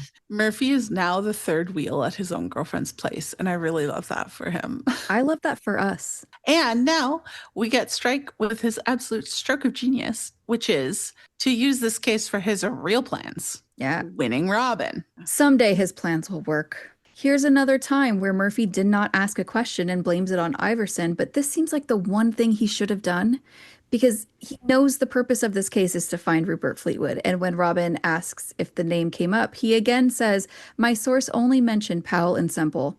Bro. Oh my God. You know that they're looking for this man. You didn't think to mention him at all. Again, I don't know if he's just really bad at this or if he does not want to encourage them to look. I don't know. Both. Yeah. Both is good. And now it's time for Murphy to start pissing me off again. Oh, he stopped at some point? Well, sometimes I get distracted by Strike and Robin being adorable, but the rage always returns. Understandable. Right up there with death and taxes, it's always there. All right, what did he do? Crime number 1. Mm-hmm. This might be an odd question, said Robin, but was anything carved onto the body's back? How the fuck do you know about that? Said Murphy sharply. I saw it online, said Robin, nettled by his tone, especially in front of Strike. Yeah. If we needed proof that he'd been drinking in this scene, here it is. Yeah. Because the pattern that unfurls in this book is that when Murphy is drinking, he has a temper and he will lash out in anger at Robin over nothing. And doing it in front of Strike here, he also does it in front of Steven later. Yes. So that's concerning that this happens in front of people. I mean, it would also be concerning if he only did it in secret. But doing it in front of two large men in Robin's life, oh man, it does show that he has no control. Yeah. So on to crime number 2. Well, thanks, Ryan, said Robin. So now what? Said Murphy. He was looking at Strike rather than Robin. Oh, the rage. The rage is coming. Rage. Yeah. Interrupting. Talking over Robin twice. Exact same thing that Kim's been doing to her, by the way. Yeah. Complete lack of respect. Yeah. Good point. First shushing, now this. It feels kind of like a slap in the face. I mean, somebody should slap him in the face. I volunteer as tribute. And again, he's looking to Strike instead of Robin because he doesn't respect that Robin is a full partner in the agency. Mm-hmm. Strike isn't the boss. They make decisions together. This really enrages me. Robin does not get nearly mad enough about this pattern, in my opinion. I totally agree. She should be fuming the way that he was at her for not watching the game with his parents or something. The signs of disrespect are much more subtle with Murphy than they were with Matthew, but they are still there. And I'm surprised that Robin isn't more sensitive to these things because of Matthew. Any idea why she's not? I mean, too busy concentrating on larger things, I expect. But once she's juggling a fewer things, I feel like she'll have the bandwidth to see and recognize those things and be like, no. Hopefully, sir. yeah. I feel like her focus with Murphy is on making him think that she's super invested and not in love with Strike. So she's not noticing, like, how is he treating me, Strike's answer to Murphy's what now question, I think, was done brilliantly by Strike, though, because it almost sets it up like he was about to give Murphy what he wanted, and then bam, he takes it away. So he says, we wanted to find out whether the Met had a definite ID, said Strike, and now we know they don't. It's just so good. And then the cherry on top of that is when he says that he and Robin are going to have to discuss whether or not they'll take the case. Like, they'll have to get cozy to do it. You know, that just pissed him off so much. And I love that. But seriously, you have one man who's snapping at you and, you know, not wanting you to do your job, wanting you to freeze your eggs when you don't. He's clearly giving Strike as the man more credit / blame than he gives you. And then you have another man who actually sees her as his total equal. Who brings her a nice bottle of wine, who shows up on time amazingly. He really is on his best behavior in this scene. I love that even though he's on his best behavior, Robin knows when he's being fake. It's so good. Yep. It is. But yeah, I think we can definitely declare Strike as the winner of this dinner. Let Robin watch Murphy getting aggressive and trying to dictate what the agency investigated. Yeah, of course. He's the winner. He was the winner with the dinner at Matthew. He's the winner here. He's always the winner. Winner, winner, greasy meat and cheese dinner. Yeah. I was about to say. Of all the things that Murphy could do to piss Robin off, getting aggressive and trying to interfere with her work is pretty much the worst. You know, Strike knows his future wife very well. He knows this is going to go over like a lead balloon with her. Strike could give Murphy some tips. I know he wouldn't. You know, it'd be funny to see him say, trust me, don't try to tell her not to work. Don't do it. I've tried. Don't do it. I would not go down this road, man. It's not going to end well for you. Yeah. By which I mean, please, by all means, go down this road. I want to see how it ends for you. I like at the end, it is endearing. Yes, I know I'm going to say it, but that Robin is surprised when Strike goes to leave. She says there's still pizza and pudding, as if Strike wants to hang out with her and Murphy, you know, and or that she wants to stay in the awkward environment. It's just funny to me. She is just very shocked that he didn't want pudding, maybe. That's true. Or more dessert. pizza. Sorry. You don't want dessert, Strike? Yeah. Who are you? That could be true. I'm meeting Bijou, said Strike, looking Robin straight in the eye. Though she'd have given anything not to, Robin felt herself turn red. Thanks, though, Strike added, looking down at the clearly fuming Murphy. This has been extremely helpful. Extremely helpful indeed. And not because of the quality of your intel regarding the murder, Ryan, because you were fucking useless there. No, this dinner was extremely helpful to Strike's real plan. The important stuff, because Murphy has succeeded in pissing Robin off and inspiring Strike to start drawing up battle plans with his new strategy. Yeah. As dinner parties for these two go, this one wasn't bad. Yeah, and I also noticed you pointed out that he's looking down at Murphy. In the next chapter, he looks down at Robin, but they're very different. Here, he's looking down at Murphy, literally. He is being placed above Murphy. He is the superior man in this chapter. Man. And don't even start with the bit about Bijou, because you got Strike. You're such a cheeky fucker. I know. I love him. Wow. I can't tell you how good it is that he's looking her right in the eye.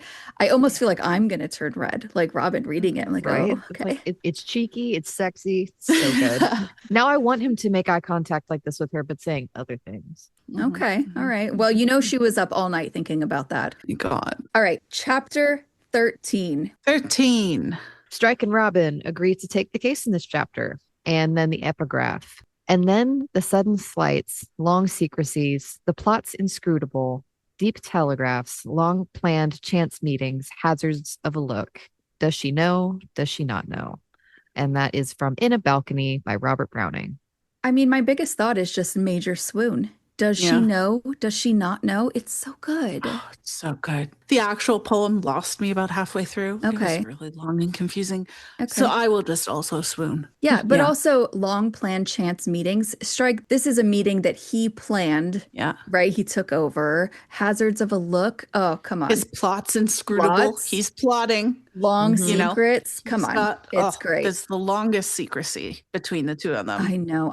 But I love this chapter so much. The hope that this chapter gave me, it was a glorious thing to be given hope when all seemed lost, you know? It really was so exciting to read Strike putting a plan in motion, you know? Robin choosing Strike in the case against Murphy, Strike making solid progress on Operation Tell Her the Truth. It's all really good stuff. And I feel like we should have known that this promising start was going to lead to pain for us. One day it won't. Strike is in his mastermind era in this book, or he's attempting to be. Yeah. Up until the very end. Then he's just saying, you know, fuck it. This is how I get the girl. Yeah, it is. Yeah. Yeah. I mean, he wants to be her endgame. He wants to be her endgame. He's saying, don't blame me. Don't blame me. His love made him crazy. Don't be a mad woman. But long story short, Yeah. this London boy wants to be your lover. And it isn't a hoax. It's not a hoax. How many did I get there? One, two, so many. 3, 4, 5, 6, 7. Nice. But you can go to hell for getting a London boy stuck in my head. Sorry. I apologize. We don't listen to that song anymore. That's really rude. Took me back to even when it came out, Highgate. it was terrible. Like, people are calling lyrics in Showgirl cringe. I'm sorry. Did you not listen to London Boy? Stop. Guys. I like singing Take Me Back to Highgate. Met all of his best mates. Anyway, I tried to find a Camden. I tried to find a picture of the street that Robin is on because it says it's one of those streets that's all lit up for Christmas. It's such a dream to visit London at Christmas time. I might freeze in any temperature below 60. So it would be a struggle for me, but I Googled what 60 was in Celsius, and I'm dying because 15 degrees is lovely t-shirt weather. Oh my God. Beautiful weather. When I wrote these notes, it was 28 degrees Fahrenheit out, and it was pleasantly crisp. It was quite nice, actually. Yeah, I had my light jacket on. No, I'm with Lindsay. Anything under 60 is starting to get a bit chilly. But I'm also from the South, and I've lived in California for the past like 10 plus years. Yeah. But I guess Canadians are just, y'all are built different. I literally don't think I've ever experienced a temperature that cold. Honestly. But you know, we could flip this because what's your heat tolerance? You know, what would you say is too hot? For me, like anything above 30 degrees. Which is 86. Oh my God. Okay. But there are Canadians who like heat more than me. I just really don't like being warm or hot. I like being cold. Could never participate in an episode of Wife Swap because we both just die. 86 is nothing. We die. Putting aside the temperatures. Yeah, London at Christmas is a dream for me too. I know. You know. Maybe one day. So the next 2 paragraphs where Robin is thinking about how she had to try very hard not to sound angry at Murphy when she yet again had to promise him that she wouldn't say anything. She wanted to say that what all of this is coming from was that Murphy didn't like Strike, but she didn't say it because she didn't want an argument. And I just wish she would have. This is what I meant a couple episodes ago when I said that I've never made the choice to keep the peace in big situations because it's not helping anyone, you know, not wanting an argument about something that you need to argue about. It's not maturity. It's just making it harder. Yeah, I feel like Robin's really worn out rather than thinking she's making a good choice out of maturity. Like, I get that on her. Yeah. Like, I feel that just being too tired, you can't be bothered to argue with someone. I do not understand. No, and I can't be bothered. 1, when I know the argument's not going to do anything. 2, when I'm just fucking tired. 3, when I'm not invested enough in the relationship to make arguing worth it, I'm not going to fucking bother. Like, I don't, because I'm tired, you know? But no, yeah, you're like, I can't relate. Know. Can't relate. Okay, Fools, I hear you. Thanks, Cats. I get that it's not the most perhaps emotionally mature way of going about it, but she does also have the evidence at the start of Murphy's bad temper too. So like, I also can't blame her in that respect for being conflict avoidant. I wouldn't want to start an argument with somebody that I have a feeling might have a bad temper. Yeah. And when, that might make me want to do it more so that I have reasons to be like, okay, now get out. It's just that it's a consistent choice to be avoided. It's not just that she's tired in this moment. It's a consistent thing that she does. That's true. It is. She does consistently avoid arguments when she should really have them until it all gets too far and she blows up and the argument's not really constructive anymore. Yeah. Like with Linda. You know, I was just thinking that it's interesting to me because Robin is always the one who gets really praised for her emotional maturity over Strikes. But there are times like these. Why are you laughing? I'm laughing because I haven't seen anyone do that in a while. Really? Except for, I guess, Joe in that question. But no. But I also have not been paying attention to what other people have said mostly. So, well, I guess I'm just thinking about in general over the time of being in the fandom. That's something that I've seen. Yeah. But there are times like these not after this book. where I see that she's lacking in an area that Strike is a lot better at, you know? Yeah. And also, like we've already established, it's just a personality thing because this is a hard thing for me to understand. Yeah. Another thing I was trying to find just Googling it about this street, it mentions the carvings over the window that Robin is looking at. She's not sure if it's a tree or a sheaf of corn. To me, I would guess the corn. Yeah, I thought it looked like a sheaf of wheat, but that could also definitely be corn. Yeah. And it's right next to a dog. I did see the dog. Yeah. Yeah. And I was trying to look into this building to see if there was anything about the designs, but all I could find was that the architect was someone called H.C. Boyes. Oh, Henry Cowell, I think, from Googling. Boys, boys, in the Victorian period, and that there's very little about him or his buildings out there. You found more than I did, so good job. It says possibly she was being influenced by the Masonic symbolism she'd been reading up on during her tube journey that morning. The sheaf of corn she now knew represented bounty and charity to Freemasons. So obviously it's going to be the corn, because this is a meaningful chapter where Strike and Robin are going to accept this case. The symbolism of the sheaf of corn, they're going to get their bounty, their reward for their labor on this case in the form of justice. And they are providing a charity, if you will, loosely, right? They do end up doing some work on this case for free toward the end, right? But also just in the sense of helping someone less fortunate. Decima is in a less fortunate position right now. She's in a very vulnerable position. Yeah, exactly. I like how there's a bit of irony to this when we move to Strike's point of view in a second, because his primary motive in this specific case is not at all about helping others. He's doing it so he can get closer to Robin. Good for him. He's just much less altruistic about this case than like Leonora or Anna Phipps is. And of course, he has no idea about the things they're going to uncover. He can be more selfish with this because the case doesn't seem like it has that high of stakes. To him, it's a matter of a deadbeat running off. So there isn't going to be that emotional connection. I don't blame him for like having lack of, connection. I was so on board with this. Oh, me too. But then Strike surprises Robin by showing up. And he does this later on too, right? With the dinner surveillance with Midge. Yeah, he does. He's just taking every opportunity to see her. And next time he does it looking fine as hell in a suit too, which I think is a very good move. Sure. I'm just saying it would work on me. Yeah, and show up shirtless next time. That would have a great effect as well. The third time? I'm curious if Pat kind of becomes aware of the schedule switches. And this is another thing that she's like, Well, if she wasn't during Hallmarked Man, she definitely will be in book 9. Yeah. Yeah. I'm wondering if there's some kind of like scheduling magic she can work that'll push Robin and Strike together. Pat, like please. get them in the office at the same time. time. Do it for us, Pat. Yeah. Thank you for your service, Pat. Yes, thank you. In advance. The subject of whether or not they'll take the case comes up, and we get the whole glorious evil plotting paragraph where Strike sees the opportunity to be alone with Robin and to undermine Murphy, to bring up Charlotte's suicide note again. And I'm reading this just hungrily at first, thinking, yes, evil laugh, right? Yeah. And then what does this man do? The right thing. Bastard. It says, but, said Strike, if investigating is going to cause trouble between you and Murphy, we'll pass. I think when it comes to the job and to proving her commitment to the job, Strike knows Robin very, very well. And there is no world in which Robin says, yeah, you know what? Let's not take this case because it'll upset my boyfriend. I'm sorry. He knew exactly what she would say.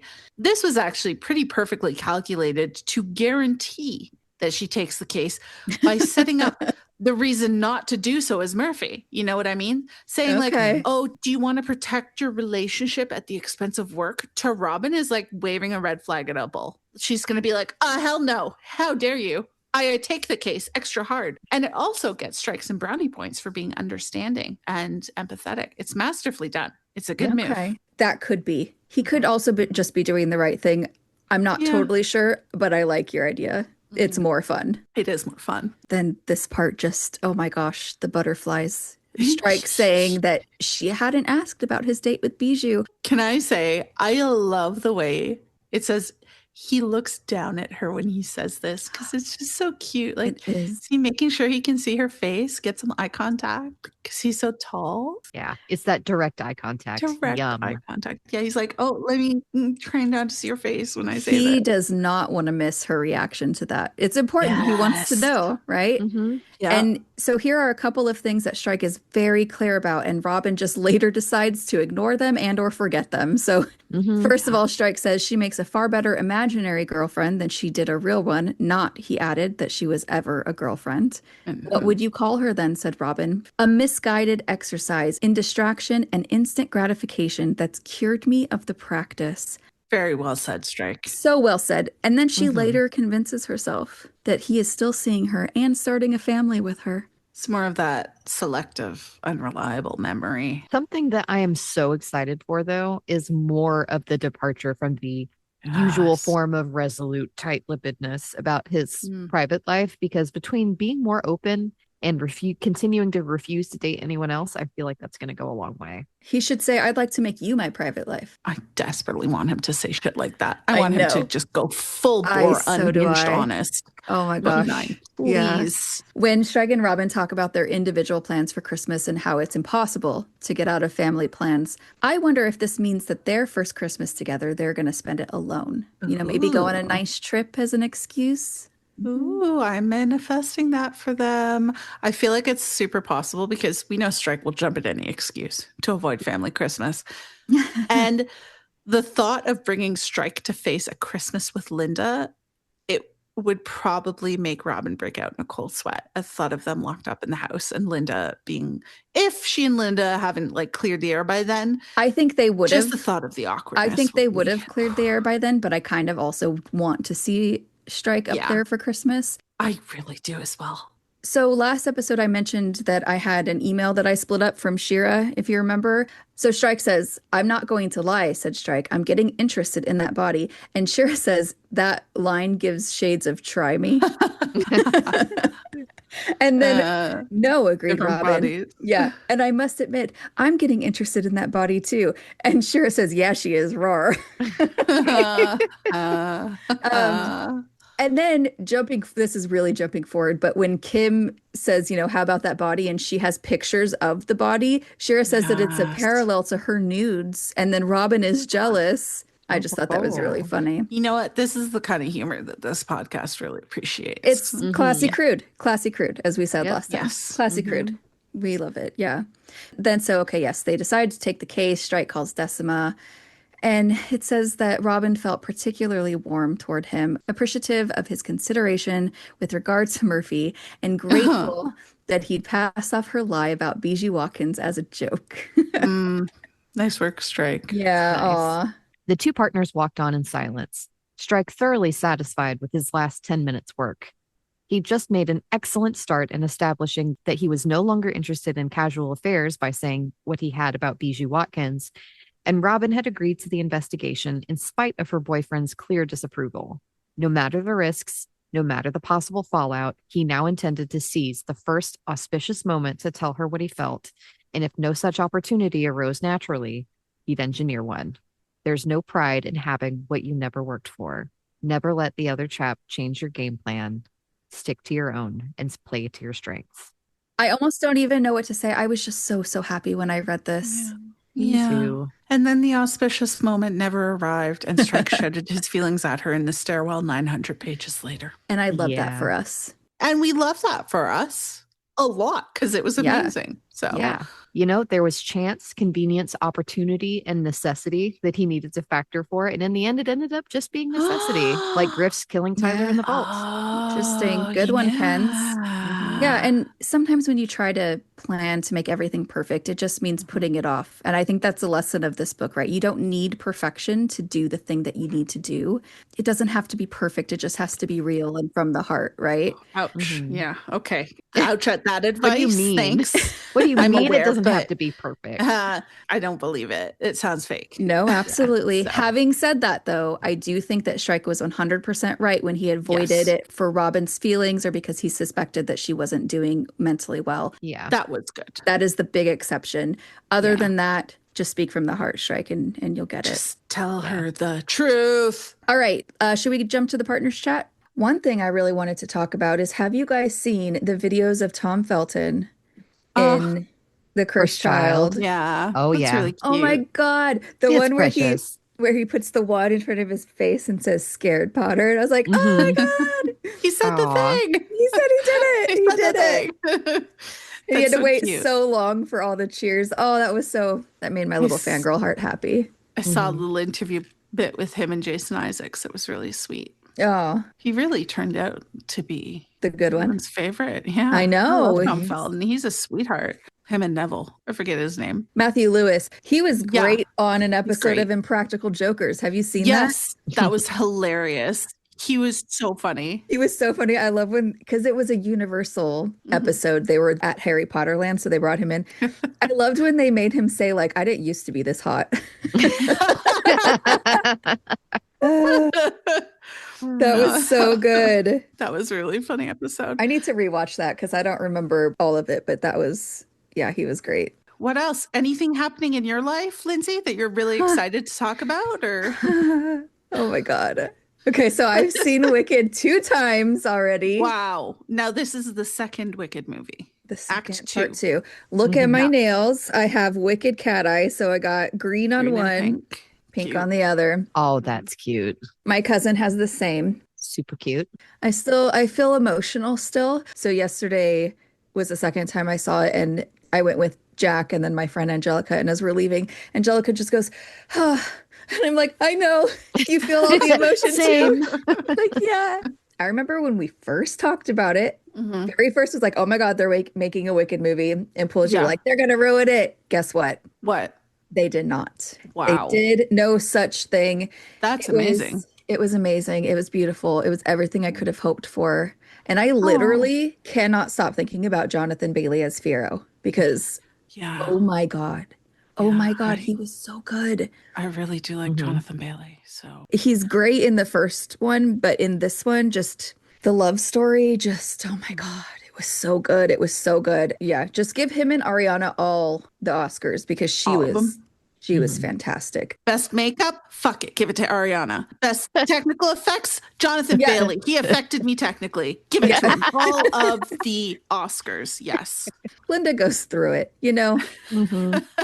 She has a day. Besides Ron and Hermione, Elphaba and Fiyero were always an OG ship for me. Oh. And As Long as You're Mine, I text Ken's like immediately. I think I text you in the theater. I was like, oh my God. As Long as You're Mine was amazing. It was amazing. I saw they had like a full-on love scene. I've seen things on TikTok. Obviously, I haven't seen the movie. But I've seen it on TikTok. They had like a whole sex scene. Oh, As Long as You're Mine is the scene. Yeah. Oh, okay. It's PG.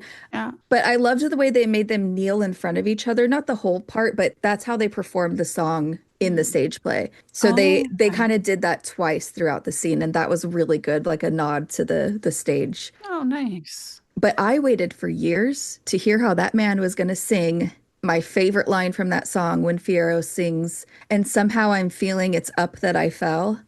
The way he delivered, oh my God. I've never heard any Fiyero perform it like that. It was really good. That line was everything. I'm just going to say The Door. The door after For Good was it. I mean, I think a lot of us are scarred from that door. That was the part where I really had to blink back the tears because, you know, I'm not a crier. Oh, wow. So even though I'm not invested, I'll probably be a mess because I love crying about the movies. Yeah, I just want to hug everyone who made the movie because, you know, when you love something so much and then they're going to make it into a thing and you want them to do it justice and care. Yeah, they did it. They did it. Well, from what I've seen of the press tour, you could probably get a hug out of... I bet I could. Ariana and Cynthia, for sure. I bet I could, yeah. Oh, well, good. I'm so glad it was good for you. I'm glad it was everything you'd hoped for. Yesterday, we had some women next to us who clearly did not know what was going to happen. Yeah. And so for the 3 big reveals in the movie, there was lots of gasping, and I just really enjoyed that because it's kind of fun to experience the shock with somebody. Even though I don't know them, they're just sitting next to us, but that was really good. Awesome. Yeah, that's great. I wish I had something exciting to share. Oh, I went to my sister's baby shower. Oh yeah. How was that? How was that? Well, it was 7, 8, 9, 10. It was about a 12-hour driving in total for 2 hours of shower. Wow. That's a lot of driving for not a lot of shower. The ratio seems off. Did you spend the night? We booked a hotel. Okay. Yeah, we booked like a 2-bedroom hotel suite. So my mom could we could have the evening before the shower and hang out because we haven't seen her in a while. Yeah. But by the time we did, we were all just so exhausted. We were like, let's just go to our separate beds and send TikToks to each other at 9 As o'clock. God intended. As God intended, as we usually do. Yeah. Except in the same location. Much more personal. Mhm. So much more intimate, so much more connection. Right. Yeah, so it was a lot. So we went to the shower. It was a nice, giant stack of presents. So many women there. I don't think I've been in a room with that many people since way before COVID. Oh. It was a small room and a lot of people. Was it just women or did you do Just women? I know, it was nice. I managed to avoid any kind of game. I brought my cookies that I baked. Apparently 10 people asked my sister where they could get said cookies. Nice. So yeah, we had to leave an hour early and drive home 7 hours in the first snowstorm of the year. Oh, fun. I think I sent you guys a video of it. Yeah. That was insane. Yeah. I had to drive in the rain all week last week. Oh my God. The rain? It rained. I had to buy an umbrella. You didn't already have an umbrella? Not really. No, because it doesn't rain enough to ever really need one. Yeah, fair but enough. It like did maybe rain. a few months out of the year. Yeah, it did rain enough and I was busy enough to actually have to go somewhere. So I did buy an umbrella. Yeah. I made Twix cupcakes for this thing we had at church. Nice. I made 2 dozen Twix cupcakes and then I decided to try something new, which I shouldn't have done because I got too stressed Never out. Experiment with. I know, especially if it's needed for something. At an event where strangers are going to eat it. Oh my God. I know. It was calling to me. It seemed Thanksgiving-y. It was cherry pie cupcake. I should have stuck with my original banana cream pie cupcake because I know that that's really good. Yeah. The cherry, it was okay. I'm not a fruit dessert person, so it wasn't my favorite, but David really liked it. Other people really liked it. Desserts, I just don't love cherry. But like, do like a mixed berry pie one. See, or that's like a rhubarb and strawberry cupcake. I can't do cherry's the only thing I can do if we're talking fruit. Well, I could do banana, peach in the berry family. Is cherry a berry? I think it's like a stone fruit, like apricots. In my mind, it's with the berries. Yeah, I don't think the berries have like pits in the middle, which is why I'm thinking it's different. But I genuinely have zero clue. So I don't. In my head, cherry is the only one I could do at it because I can't do strawberries, from my trauma from childhood. Right. Yes. Well, Google says that a cherry is not a berry. Ha! Well, then why did they make it rhyme? Why did they make it rhyme, Kens? I couldn't tell you. Unfortunately, I don't have an answer for you, but it is a stone fruit. Okay. That is the power of accumulated knowledge being applied to new situations. Wow. Galaxy brain stuff right there. Yeah. Okay. Incredible. They do rhyme, however, and I'm curious as to why they rhyme. I think I'm going to make Twix. I got all the stuff to make Twix again for Thanksgiving because I only got one Twix cupcake and they're so good. That's just not fair. They're just so good. And I need to perfect my caramel making abilities. Same.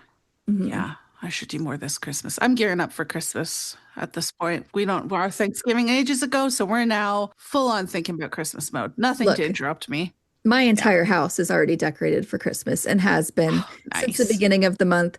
Nice. As I've always said, Thanksgiving is the stepchild of the holiday bunch. Same. I'm like, oh, Thanksgiving is here. Yeah. I haven't decorated for Christmas yet. Me neither. Well, what are you doing? Well, one, I want the house to be nice and clean first, but I seem to have run out of time to get it clean and nice.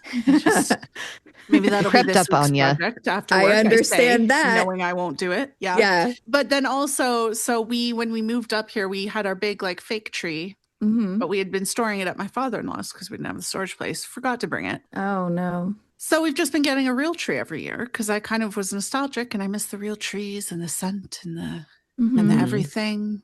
Such a mess to clean up, but lovely. I don't want to get a replacement fake tree until we move. So real tree it is, but I'm not putting up a real tree more than a month can't. Because you can't. Because it dries out and I feel bad about it. You feel bad for the tree? I feel bad for the tree because I forget to water it. I'm surprised that you and your fear... It actually does make me nervous about being a fire hazard when it gets too dry as well. Let me tell you, as a child, we had a real tree, and every single night I was terrified. We've managed not to burn the place down so far. It's good. I don't put lit candles in the tree like they used to do. Oh my God, can you imagine? I can't. Who would do that? That's The unhinged. Victorians liked to live on the edge. Yeah. Oh, it's a month-old dried out tree. Let's put a lit flame on it to decorate in our living room. It's That's so fine. smart. Oh, that's funny. Do you mean this is the same thing we're doing in the fireplace to burn fire? I don't know. Yeah, I'm not looking forward to this week at all. No. Oh, I work in Thanksgiving? I work in retail. Oh, Black crap. Friday. Oh, God, yeah. But at I least forgot. you're Poor not. Jens. I'm not in person, but Yeah. people are still annoying as fuck on Black Friday. People are really annoying. My friend and I went in to Hobby Lobby yesterday, and the flashbacks I was getting, because it was crazy. It was crazy. I just thought, oh, we have a half hour, so we need to be at the theater, and it's right next door. Let's go walk around. It was crazy. Also, my mom is having surgery tomorrow, so that's fun. Oh. So I'm taking Monday off. I think I've told you guys she has like a hole in her heart, so they're gonna go in like through a artery like in her leg, and then go in there and patch it up. That's crazy. Mm-hmm. Well, I hope it goes well. Yeah. Yeah, me too. Me too. If everything goes well and there's like no complications or anything, then she should be home like later in the afternoon tomorrow. Oh, good. I just really hope that it goes well because like she's had a couple of like small strokes because of all of the stuff. So I'm hoping that she'll feel better. I hope so. Yeah. Well, fingers crossed. I also have better news, and that's less depressing also. Oh, yeah, sure. I feel like next year is just going to be like the year of concerts for me. I've got a good start. So I'm going to see Cardi B because she's coming to Sacramento, and I just feel like her show would be really fun. It's the first time I've ever purchased tickets for a show where I'm like, I don't know a whole lot of your songs, but I think that you'd be fun. Just fun. Just going off of vibes. Second, Florence and the Machine. Nice. Which I'm super fucking excited about. I have cleaved to that new album. I love it. Oh my God. That'll be super fun. So jealous. The new album there's so many Robin songs on there. There are. I felt like there was some serious Robin songs that she needs to hear. I wish I could send them from the future to her in the past. future. I'm like, let me send this album back to her. She needs to hear it. But then the last one, I'm going to go see Olivia Dean, and that I'm super, super excited about. Oh, someone at work told me she was good, but I haven't listened to anything by her. Who's Olivia Dean? She is a British singer. She's kind of sounds like a mixture of like Adele and Amy Winehouse-ish. It's like R&B, jazz inspired pop. Okay. I really want to go and see Ed Sheeran with my mom because my mom has wanted to see him for a really long time. Yeah. So I'm hoping that I can give that to her for Christmas. Fingers crossed. That would be lovely. Yeah, resale tickets are a little expensive, but she's worth it. I love how I discovered in this Taylor Swift press tour that Ed Sheeran doesn't have a cell phone. That it's just impossible to get a hold of Ed Sheeran unless he would email him. And I'm like, he is living the life. She didn't text Ed Sheeran that she'd gotten engaged because he doesn't have a cell phone. And that's so crazy. He's got assigned iPad or time. Instagram or something. Yeah. That's a really funny fact that makes me like Ed Sheeran a bit better, knowing he's so difficult in such just a stupid, annoying way. But that is pretty annoying. His mental health's got to be much better without a cell phone. I know mine would be. I don't think mine would be. I would get a lot more done. I would get less done because how would I need podcasts to get me I would have to find a solution for the podcast with no cell phone. I got to listen to the Exorcist files while I clean. It's time for you to like download those episodes and rip them to a CD and then put them in a stereo. You guys don't understand. In order to clean, I need Murder or Demons in my ears. Okay. Murder or Demons. It's one of the two. That makes sense for cleaning. Yeah. It's the only way I can get through my housework. I haven't found that secret listening to that will reliably get me through all my housework. So, and I feel like, I can always tell if an episode is really good because of how much I'm getting done without really thinking about it. If I'm distracted and I'm kind of not doing a good job, then I'm like, okay, this episode is not doing it for me. We got to do something else. Hitting that. Yeah. Okay. Yeah. And that's how I judge our own episodes. Well, apparently they really help people clean, and I'm really happy about that. When I finish editing, I'll try to listen to it and do some housework. Good thing I did last time because I noticed something that I completely didn't edit out. I was like, where did that come from? I was like, I just said something. I was like, what did I write? What did I mean by that? And you guys were like, you meant this. I was like, oh, thanks for explaining my own brain. And then that was left in. And I was, it was like, why? That's a good one to go in the bloopers, though. That would have been really funny. I had to. It wasn't as funny as that, but I had to go. Okay. I told Kenzo, I was like, the episode is up there, but don't use that one. I got to fix it. Right. Okay. All right. What are we doing next time, Kens? All right. We are doing chapters 14 and 15. So this is when Robin and Strike visit Ramsay Silver and they discuss what they've learned. Nice. Awesome. That'll do it for this episode. Thank you so much for listening. If you enjoy what you've heard, don't forget to follow us on social media.